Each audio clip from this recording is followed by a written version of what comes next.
Bon matin à toutes et à tous, que la paix de Dieu vous soit partagée.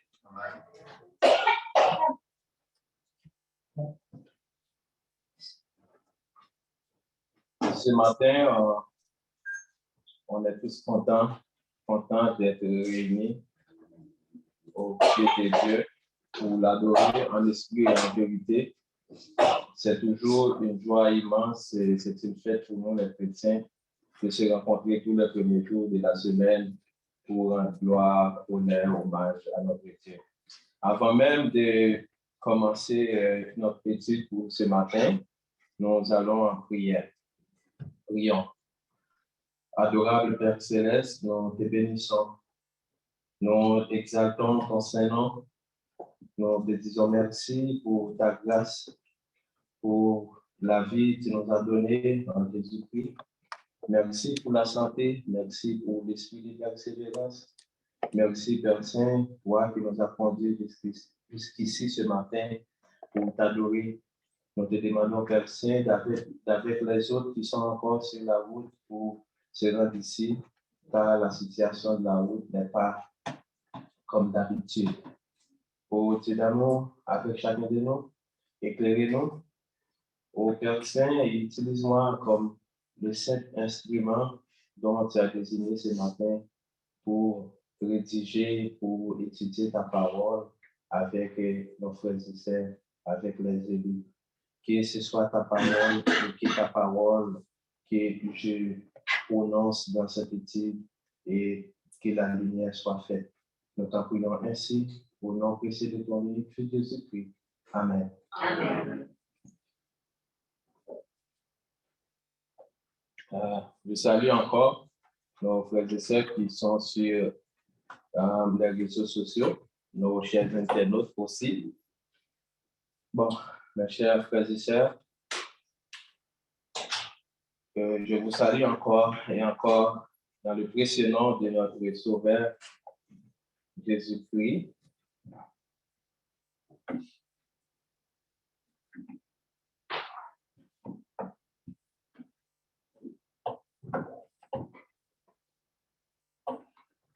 Le sujet qu'on va débattre ce matin, ce n'est pas un sujet facile. C'est triste en quelque sorte pour nous les chrétiens. Je dis bien triste en quelque sorte. Et désespéré pour les gens qui ne connaissent pas Dieu. Pour les gens qui vivent dans l'ignorance. Pour les païens de ce monde. Car le souffle de vie que Dieu a soufflé en nous dès la création est merveilleux. C'est un souffle rempli d'amour et d'admiration. Dans Genèse 1er 31, Dieu dit, la parole dit, Dieu vit tout ce qu'il avait fait et voici cela était bon, était très bon. Ce qui était très bon, c'était l'homme. Alors, notre sujet pour ce matin, ce n'est pas la vie, mais plutôt la mort. Les hommes définissent la mort étant qu'une cessation de vie et un dysfonctionnement des organes biologiques. Par curiosité, on peut dire qu'ils ont mis un point final. Cela veut dire que Pour les êtres humains, c'est vivre et mourir.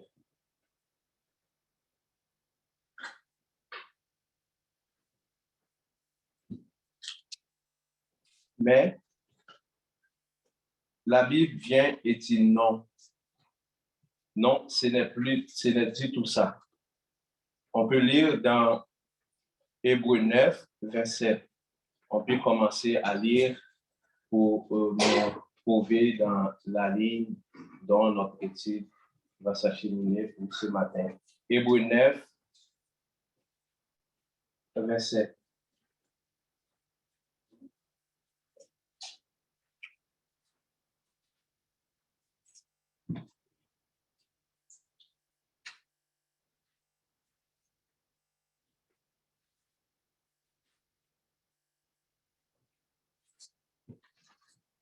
Quelqu'un le trouve? Sinon, je vais te lire. Hébreux 9, 27. Oui, verset 27. Et comme il est réservé aux hommes de mourir une seule fois, après quoi vient le jugement. Alors, c'est ça qui a déclaré la Bible. C'est pas qu'on vit et on meurt. Après cette définition, ou ça qui est la science, la façon dont la science a défini la mort, et que nous pouvons voir que les hommes, je peux dire qu'ils vont comme, parce que Dieu a déjà placé une loi qui permet aux hommes de vivre à jamais. On peut le demander. Au jour de la Pentecôte, les gens qui étaient dans la fête de la Pentecôte l'ont demandé. Ils l'ont demandé à Pierre, homme frère, que ferons-nous? Mais aujourd'hui, dans la sagesse humaine, on voit qu'il y a des demandes d'aide à mourir et qu'on oublie tout. On voit qu'il y a la pandémie qui s'enlève la vie en quantité. Il y a la guerre, il y a les commerces des êtres humains. Ça, c'est des choses qui mettent l'être humain au chaos.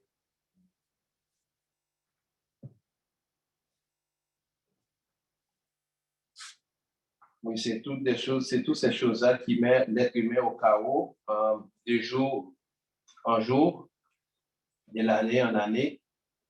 Et moi, ce matin, j'ai choisi à faire mon étude avec vous sur ce sujet. Pourquoi? C'est pour raffermir notre foi et éclairer ce du dehors. Car nous tous qui sommes ici ce matin, la majorité, on connaît la mort en Jésus-Christ. Notre expérience, c'est une expérience de vie. Nous n'attendons pas la mort. C'est pour cela que je dis, bien, c'est pour raffermir notre foi. Comme on est en étude, on doit savoir bien comment tirer et utiliser les passages, les paroles de la Bible pour aider les autres à venir à la vie. Car on dirait que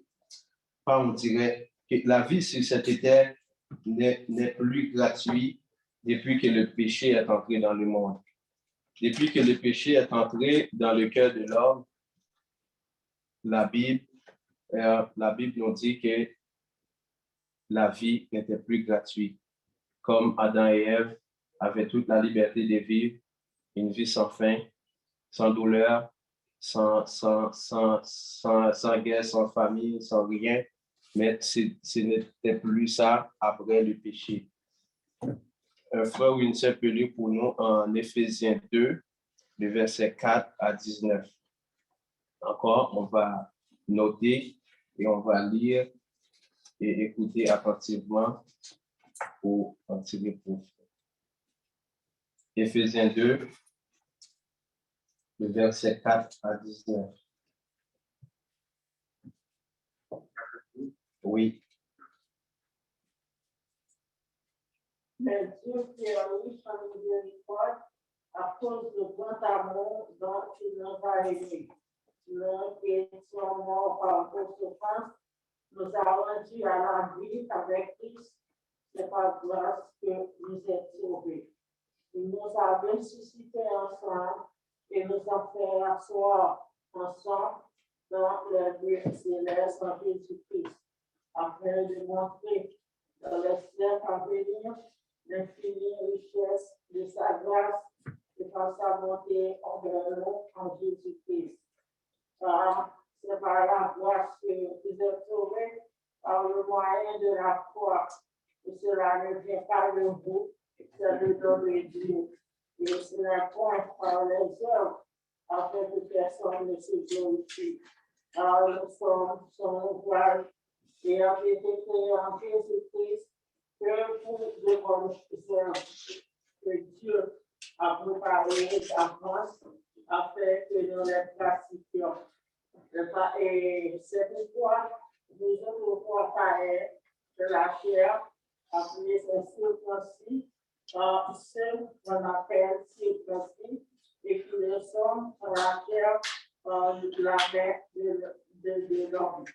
Souvenez-vous de nous, et vous étiez en ce temps-là sans Christ, une vieille gloire de cité en Israël, et étrangers aux alliances de la promesse, sans espérance et sans Dieu dans le monde. Mais maintenant, Jésus-Christ, vous qui étiez jadis éloignés, vous avez été rapprochés par le sang de Christ. Car il est notre Père et notre Père. Lui qui est Dieu nous a fait un seul. Et il a renversé le mur de séparation de l'immédiat.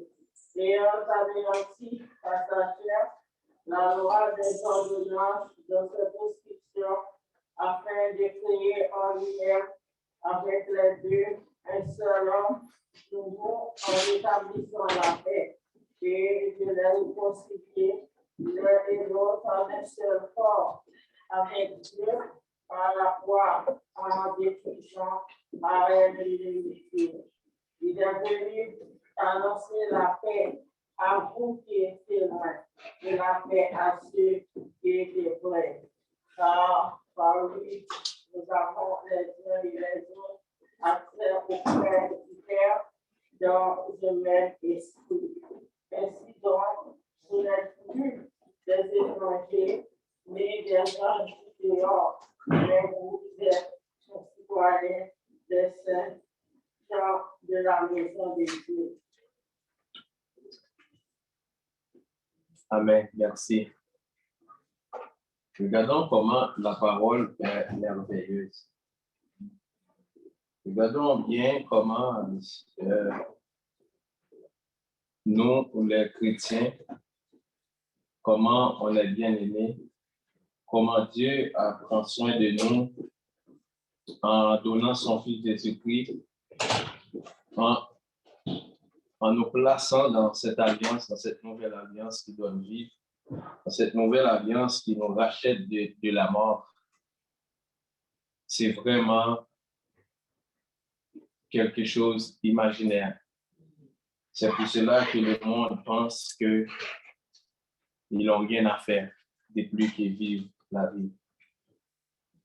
En voyant comment c'est merveilleux pour nous, chrétiens, imaginons le cas des autres qui se laissent emporter par leur désir, par la jouissance de la vie, sans tenir compte qu'ils sont des morts.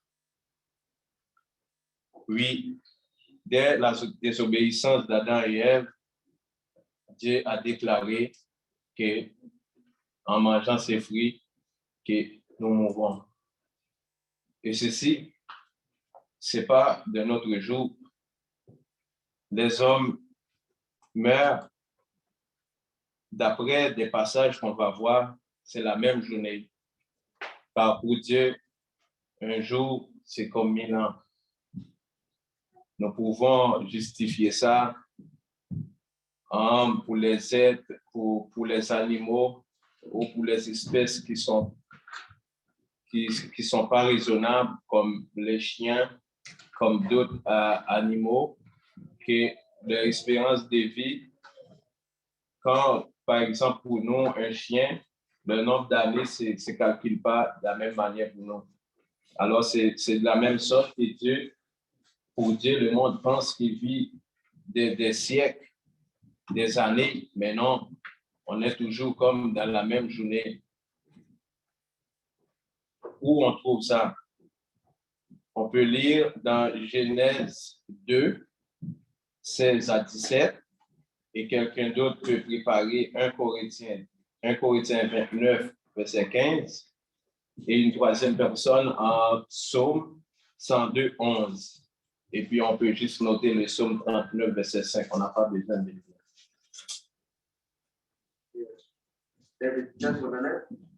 Oui, en Genèse 2, dans 16, 17.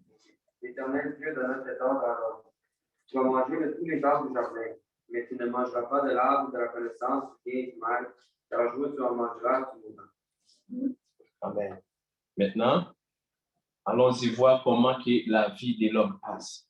Comment que la vie, Dieu et les prophètes, parce qu'on décrit la vie de l'homme en 1 Corinthiens 29, 15, Psaume 102, 11.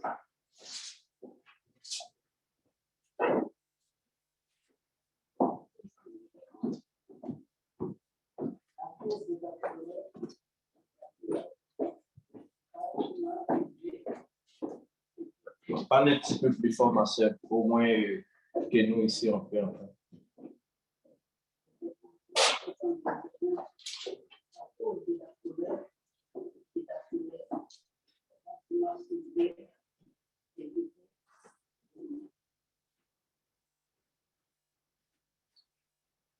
Ça dépend.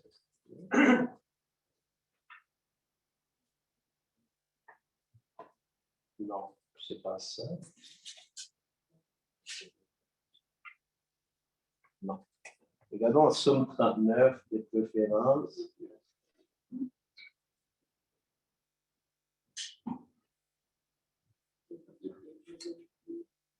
Psaume 39, 5.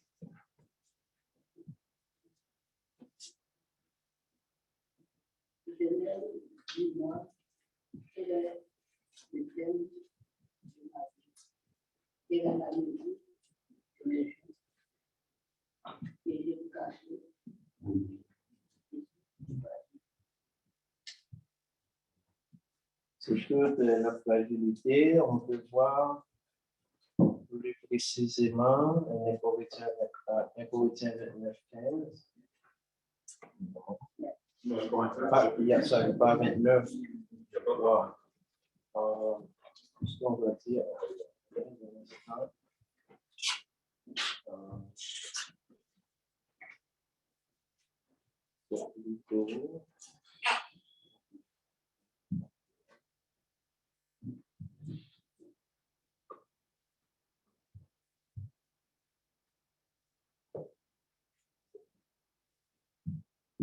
OK, j'ai un portrait dans les passages qui montre la fragilité et comment que la vie de l'homme passe vite. C'est resté, je ne sais pas comment c'est portrait ici. Mais quand même, si on lit dans le sens contraire, on va voir dans 1 Corinthiens 15, 19, tu peux lire 1 Corinthiens 15, 29, tu peux lire. Autrement, que feraient ceux qui se font baptiser pour les morts? Si les morts ne ressuscitent absolument pas, pourquoi se font-ils baptiser pour eux?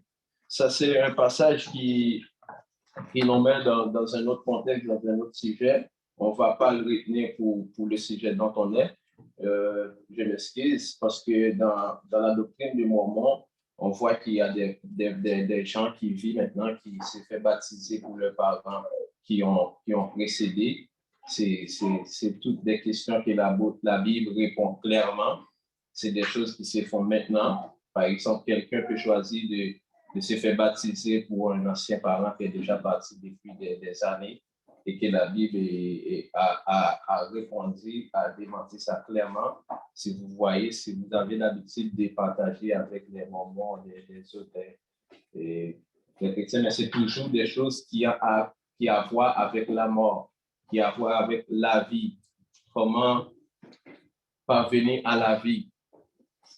OK, avant de quitter, je vais vous revenir avec les versets qui montrent que le souffle, que la vie de l'homme, c'est comme la fleur du jour. C'est comme le souffle qui passe, c'est comme l'ombre. Mais c'est très important d'expliquer ce fait, tous ces faits à nos proches, à nos contacts. Spécialement, je vais comme aller un peu direct sur les réseaux sociaux. Car l'Église a un compte YouTube, Facebook, où maintenant, cet endroit-là, c'est un endroit où tout le monde se rencontre, toutes les nations. Il est très important que nous partageons, que nous faisons en sorte que tout le monde qui possède un compte Facebook, Région Église du Christ de Montréal, tous les gens qui possèdent l'icône YouTube sur les portables, Région Église du Christ de Montréal, par Frère Frédéric, même les études qu'on fait à l'Église sont là, qu'on peut les partager et que la parole peut aller plus loin et on ne pense pas et Dieu fera le reste. C'est très important que le monde sache qu'ils doivent mourir avec Christ pour vivre et que mourir sans Christ, c'est pas fini. C'est pas fini. Bon, notre verset de référence c'est dans Actes 17, le verset 30. Parce que la Bible nous demande, nous chrétiens d'aujourd'hui, d'annoncer à tous les hommes en tout lieu qu'ils aient à se repentir. On va juste noter le passage de référence. On n'a pas besoin de lire, mais je répète les mots qui sont là-dedans, les mots clés. Il a dit, Dieu nous demande d'annoncer la bonne nouvelle et que les gens qui vont s'en tenir compte des temps d'ignorance, là, on va dire, dans notre contexte, c'est quoi l'ignorance? C'est quelle ignorance que les hommes doivent sortir? Mais c'est le péché. Les gens ignorent qu'ils sont nés de péché, que nous sommes des descendants d'Adam et Ève, qu'on a le péché dans le sang, dans le cœur, qu'ils doivent se repentir.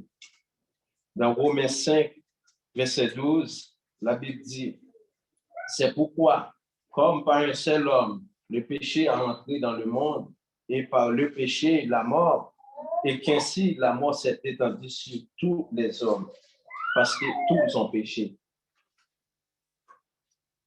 Ça, c'est noir sur blanc, il n'y a pas d'explication là-dedans. C'est juste qu'il faut que la personne laisse Dieu rentrer. Il faut que nous apprenons ces paroles, nous notons ces passages pour partager à ceux qui ne savent pas qu'ils sont des pécheurs. Dans le même acte 17, verset 30, on trouve le verbe repentir. C'est toutes des étapes que nous, qui sommes chrétiens aujourd'hui, on avait franchies. Question, repentir de quoi et comment? En Romains 5, 17, on peut lire Romains 5, 17. Bon.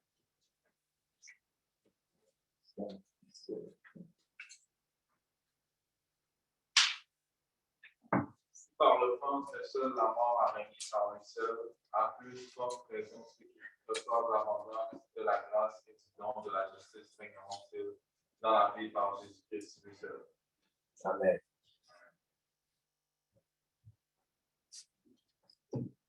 Ceci dit clairement que depuis sur Adam que la mort règne. Jésus seul a pu donner la grâce en abondance. Et la justice règne et régneront dans la vie par Jésus-Christ et que par lui. Il n'y a pas de justice sans Jésus-Christ. C'est merveilleux. Je ne peux pas arrêter de dire que cette parole, que l'évangile est tendre, est douce, que la parole de la résurrection des morts, c'est quelque chose d'extraordinaire. que les gens qui aiment Dieu, que les gens qui aiment la vie, que les gens que Dieu ont choisi, en entendant ces paroles, ils n'ont pas de chemin, ils n'ont pas de choix. On a plein d'exemples. Il y en a qui disent, alors voici l'eau, qu'est-ce qui me manque? Il y en a qui disent, alors lave-moi au complet, plonge-moi. C'est si bon et c'est si doux. C'est pour cela que nous, les chrétiens, là, nous devons voir la mort d'une autre manière. Comment voir la mort d'une autre manière? Car nous savons que la mort pour nous, c'est pas le point final. C'est pas le point final. Oui, c'est bon de pleurer le départ d'un être cher, mais la Bible nous a défendu à la désespoir, au regret. Le chrétien n'a pas le droit de regretter, car il fallait qu'on ferme les yeux d'ici et l'ouvrir là-bas pour recevoir la couronne de vie. Ici, on ne peut pas l'avoir. Ici, on a juste des consolations, parce qu'on est encore dans le monde des douleurs, le monde de la pandémie, de la guerre, de toutes sortes de choses. On n'a pas le droit. Car la mort d'un chrétien ou des chrétiens a un prix précieux aux yeux de Dieu. On peut voir ça dans Psaume 16, 15. Psaume 116, verset 15.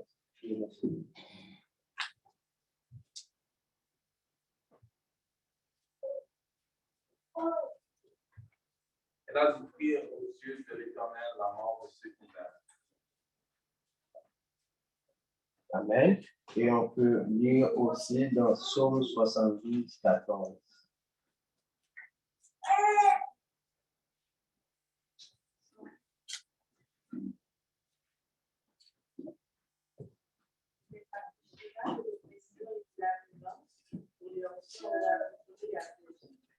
Amen. C'est ça le prix du sang des chrétiens. Ce n'est pas la GN. Mais, avant d'aller plus loin, excuse-moi, parce que je vous dois le passage qui montre comment est présent le Sceau de l'homme. S'il y a un frère ou une sœur qui connaît des passages qui parlent comment la vie de l'homme est courte, ça passe vite, on peut toujours m'arrêter pour que les autres qui n'ont pas encore puissent noter, s'il vous plaît. Pour tromper le monde, l'esprit malin, Satan, le diable, lui-même, le traite, le menteur, veut faire croire toujours et chaque jour aux hommes qu'il ne mourra pas. Ça, c'est des choses qu'on va entendre en questionnant même les plus âgés. C'est Satan, le diable lui-même, qui met ça en tête qu'on vivra et qu'on vivra. Les gens courent après la richesse, après le pouvoir, même dans les âges les plus. Parce qu'on a en tête qu'on ne mourra pas, qu'on est intelligent. Mais non, que dit la Bible dessus? Parce que Satan, le risier lui-même, a utilisé Pierre, étant ami de Jésus-Christ, pour lui détourner de sa mission. Jésus lui dit à Pierre, ôte-toi de moi, Satan. C'est satanique de penser qu'on est là à vie. C'est satanique. Oui, ma soeur. Le psaume 103, c'est le verset 15. Verset 15, ok. Ok, c'est plutôt psaume 103, 15. On peut lire. On est dans l'étude, on reste tranquille et puis on prend note comme faut. Psaume 103. L'homme, ses jours sont comme l'herbe. Il fleurit comme la fleur des champs. Lorsqu'un vent souffle sur elle, elle disparaît, et la place qu'elle occupait ne la reconnaît plus. Mais la bonté de l'Éternel dure et d'éternité en éternité pour ceux qui le craignent. Et sa justice de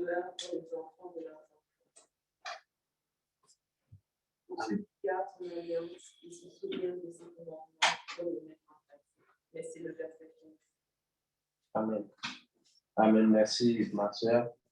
C'est ça, c'est ce passage-là dont je voulais partager avec vous.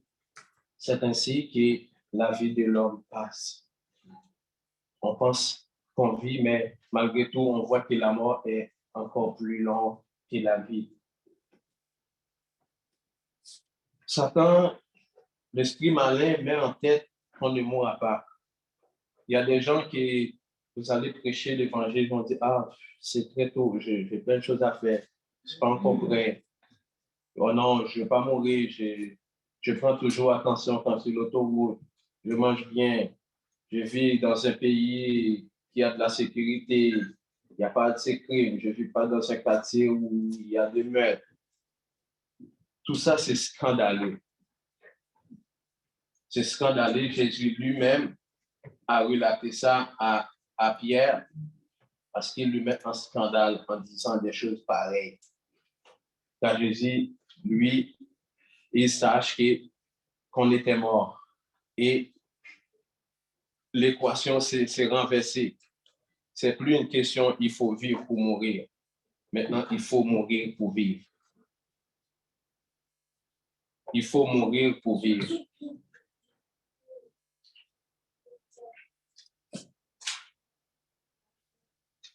Disons, mes frères et sœurs, on ne va pas rester pour longtemps. Je vais laisser un peu de temps qu'on puisse partager d'autres passages, prendre des questions, car c'est un sujet qui est très vaste. Il y a je dirais, une centaine de passages qui parlent de la mort dans la Bible. Je ne prends pas le temps pour faire la différence entre le nombre de morts qu'il existe et tout, mais on veut juste rester sur le fait de la mort, l'impact de la mort et la conséquence de la mort. Car la mort devient comme un jeu. Il y a même dans la cinématographie qui font des films, c'est scandaleux. Les enfants, ça commence à mettre dans la tête des enfants, des jeunes, même des adultes, qu'on peut jouer à la mort. Comment s'appelle ce film-là? On peut jouer à la mort. On ne peut pas jouer à la mort. Il y a un prix. On ne peut pas jouer à la mort. Pour dire comment que les hommes ont laissé emporter par l'ignorance, ont laissé emporter par le désir. Mais nous, chrétiens, que devons-nous faire? Moi, ce matin, comme on le chante toujours, je veux dire, mes chers frères, mes chers combattants en foi, travaillons et luttons. Ce n'est pas facile. Ce n'est pas facile pour nous. Pourquoi? Parce que Dieu le sait. La Bible la déclare. En Apocalypse 21, le verset 4, il dit, il essuiera toute larme de tous leurs yeux, et la mort ne sera plus. Apocalypse 2. Apocalypse 21, verset 4, pour vous qui notez, je reprends. Il essuiera toutes les larmes de tous les yeux, et la mort ne sera plus. Il n'y aura plus de deuil, ni cri, ni douleur, car les premières choses ont disparu. C'est la mort qui nous laisse avec toutes ces choses. Moi, j'ai pu voir des gens qui souffrent amèrement, des gens qui sont conscients des douleurs, comme ici au Canada, on a permis de demander d'aide à mourir quand on ne se sent plus capable. Mais la chose la plus merveilleuse, la chose la plus importante de savoir avant même, c'est de savoir combien on est fragile, combien on est vulnérable dans ce corps, combien que notre esprit souffre et que notre esprit va souffrir, notre âme va souffrir encore pire dans la GN si on ne demande pas l'aide à des frères, à des sœurs, de nous montrer le droit chemin. Si on n'obéit pas quand quelqu'un nous présente l'évangile, car souffrir dans la chair et partir pour fuir la souffrance, non, ce n'est pas du tout la bonne solution. Pour terminer, Jude nous a supplié, Jude nous a exhorté de combattre pour la foi de notre salut commun. On a un combat à faire pour sauvegarder notre salut. C'est un salut commun. C'est même pour tous les chrétiens, ceux qui sont ailleurs, Haïti, la France, à Paris, et même nos frères et sœurs qui maintenant sont dans les pays, la Russie, l'Ukraine, où il y a la guerre. C'est très important pour nous d'intercéder vers Dieu pour eux, afin que eux autres puissent garder la foi. Que ces moments de guerre ne les emportent pas. Et nous aussi, ici, à Montréal ou dans tous les pays, à tous ceux qui nous écoutent ce matin, nous savons que la pandémie a laissé des traces. Nous savons que le coronavirus a pris une bonne place dans pas mal de cœurs. C'est pas facile. La Bible a dit, je ne viens pas faire peur ou juger, mais la Bible nous permet de juger selon l'esprit. Et nous ne devons pas fuir la justice de Dieu. Nous devons nous reprendre. Nous devons nous retrouver dans le champ de bataille. Ça ne vaut pas la peine de laisser emporter par l'insouciance de la vie ou par les choses qu'on voit. Non. Jude 13, verset 3. Juste notez-les. Pour terminer, mes frères, mes sœurs, que la miséricorde, la paix et la charité de Dieu vous soient multipliées. Amen. Amen. On a encore un peu de temps, 47. On a 5 minutes. On peut prendre des suggestions, commentaires, questions ou une approche quelconque. S'il y a quelqu'un qui ont comme des témoignages, disons, quand on fait l'évangélisation, parce que les études bibliques sont utiles. Le dernier verset qui a lu, c'est Jude 1, 3. Jude 1, 3, oui. Jude 1, 3. On va lire pendant que la sœur a pointé le doigt dessus. On va lire pour entendre ce que Jude a dit et que tout le monde attend pour ceux qui ne peuvent pas. Jude 3, en attendant que quelqu'un fasse une intervention.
quelqu'un.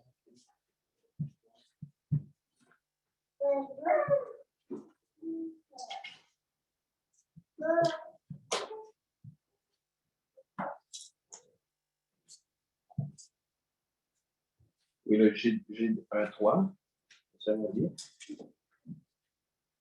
Jude a écrit ainsi: Bien-aimés, comme je désirais vivement vous écrire au sujet de notre salut commun, je me suis senti obligé de le faire afin de vous exhorter à combattre pour la foi qui a été transmise aux saints une fois pour toutes.